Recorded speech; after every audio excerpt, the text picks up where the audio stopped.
अस्सलाम वालेकुम मेरी प्यारी फैमिली, कैसे हैं आप सब। मैं यहाँ बिल्कुल अच्छी हूँ। और ये व्लॉग है रबीउल अव्वल के दिन। जैसे ही मगरिब का वक्त हुआ, माशाल्लाह से मेरे एरिया में बिल्कुल चहल पहल और रौनक होने लगी थी। और यहाँ पे खाने वगैरह बनने स्टार्ट हो गए थे मगरिब के टाइम से ही। तो ये वाला व्लॉग मैंने आपके साथ शेयर नहीं किया था और मेरी डेली रूटीन भी थी, तो सोचा आपके साथ शेयर करूँ। और ये रौनक तो देखते ही बन रही थी। फिर वहां से के बाद मुझे ना मिलादुल नबी में बच्चों को बांटने के लिए कुछ चीजें लेनी थी, तो होलसेल मार्केट गए और वहां पे भी तैयारियां जोरों शोरों से थी। मतलब पूरा माहौल ही इतना प्यारा लग रहा था, इतना अच्छा लग रहा था कि मैं क्या ही बताऊं।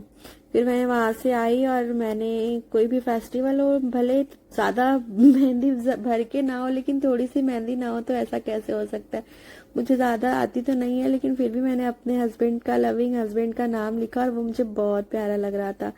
इतनी मेहंदी जो वो कलर आता है ना, तो जैसे भी हो वो प्यारी लगती है। उसके थोड़ी देर के बाद ये तो 10 मिनट में ही ड्राई हो जाती है। फिर स्टार्ट की मैंने क्लीनिंग का काम।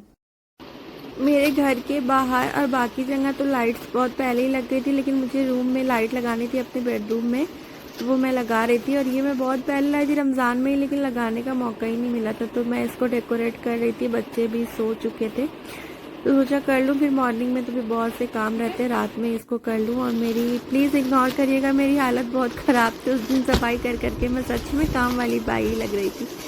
लेकिन जो भी है, आप लोग मेरी फैमिली हो, आपको मुझे हर तरह से देखना पसंद करोगे, मुझे पता है, आई श्योर दैट। और ये बेडशीट लाई थी मैं मिलादुल नबी में बिछाने के लिए, कैसी है प्लीज़ बताना। और ये सब कपड़े और शूज़ है बच्चों के। मैंने ब्लॉग डाला था शॉपिंग का, उसमें भी बताया था। और ये सब मैं ना दोनों बेटों के कपड़े ना बराबर लाती हूँ, एक ही जैसे लाती हूँ। मुझे अच्छे लगते दोनों को एक जैसा पहनाना। मतलब ऐसे नॉर्मल डेज पे तो मैं कुछ भी पहना लेती हूँ, लेकिन फेस्टिवल वगैरह पे बिल्कुल सेम लेती हूँ। और आपको कैसा लग रहा है प्लीज़ बताइएगा। मुझे वाइट ही लेना था। तो ये रहा मेरे दोनों बच्चों का ड्रेस और शूज़ वगैरह सब मैंने रात में ही सब मुझे फिट फाट करना था कि सुबह में मैंने सोचा था कि इसको नहला धुला के फिर अच्छे से तैयार कर दूंगी। तो ये है उन लोगों का ईद मिलादुल नबी का कपड़े और जूते। बहुत थक गई हूँ यार। मतलब सुबह से ऐसा हो गया है कि मेरी हालत देखो ना, मैंने कान में कुछ पहने हैं ना, मैंने चेहरे को वॉश किया है। बार बार मार्केट, शॉपिंग, क्लीनिंग यही सब हो रहा है। और अभी बज चुके हैं शाम के 7:30। अब मैं जा रही हूँ, मगरिब का टाइम खत्म हो गया, बच्चों को थोड़ा सा रेडी कर दूँ, उसके बाद देखती हूँ और क्या क्या काम है। हो गया है कि बच्चों ने रूम की क्या हालत की है, मैं दिखा भी नहीं सकती आप लोग को। और ये ईद मिलादुल नबी के मॉर्निंग का बिल्कुल बहुत सुबह का है, फजर के टाइम का। माशाल्लाह से इतना प्यारा लग रहा था ना कि मैं क्या ही बताऊं, बहुत प्यारा लग रहा था। मतलब अलग टाइप का नूर ही उतरा था उस दिन। फिर ये मैं हम लोगों ने नाश्ता ये बाहर से लाए थे, ये कुछ स्पंज डोसा था, वो खाया हम लोगों ने। और बहुत सी चीज़ें मैं शूट नहीं कर पा रही थी क्योंकि बहुत सारे काम थे, कुछ कुछ चीज़ें ही शूट कर पा रही थी मैं। और ये बच्चों के कपड़े मैंने निकाल के रख दिए थे। और माशाल्लाह ये मेरा ड्रेस है, ये मैंने वाइट ड्रेस लिया था। और ये बैंगल मैंने ली थी मिलादुल नबी पे स्पेशली। और ये वाइट शूज़ लिए थे। कैसे लगे प्लीज़ बताइएगा।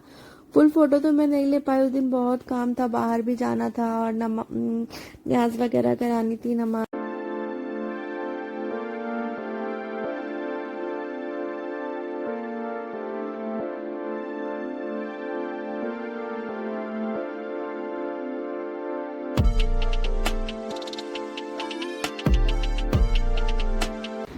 ठंडे पानी से नहाकर तो मजा ही आ गया।